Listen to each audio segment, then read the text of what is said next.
Okay, let's get this straight. You were driving for 12 hours. Why?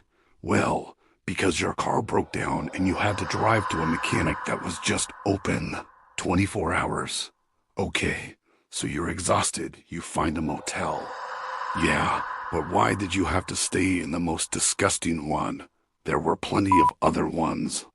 Look, I'm sorry about the state of the room, but you should see the state of my closet.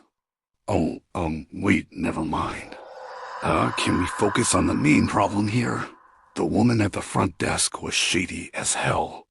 I agree, but she gave you the key and showed you to your room. Yeah, well, that's what she's supposed to do. And she was clearly doing her job because you paid for the room and you stayed there. That is true. And look, I don't want to talk about the creepy quality that may or may not have been living in the wallpaper. But even you have to admit that was an extremely long time to stare at a wall. Well, okay, fine. But that still doesn't explain the closet. All right, maybe I should start at the beginning. Before I tell you what was in that closet, you have to swear that you won't laugh at me. Okay, how am I supposed to do that? Fine, whatever. Just please don't laugh. Okay, so I was staring at the wall and I'm thinking about how I am probably gonna not die tonight in this room, right? Because I've seen enough horror movies to know better than to take notes from a creepy woman in a poorly lit motel room. But I did it anyway, and I wrote down everything she said.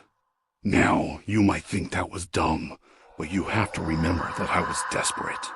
So I wrote down everything she said word for word. So then I took the note and I taped it to the closet door and I was going to take a nap. See, I figured if anything came out of that closet, I'd be able to run. But something really weird happened. The closet started to bleed. Oh, gross. I know, right? And that wasn't even the worst part. If I had followed the instructions, none of this would have happened. But you have to remember that I was tired and scared and hormonal. So obviously, I opened the closet door and nope, nothing was in there.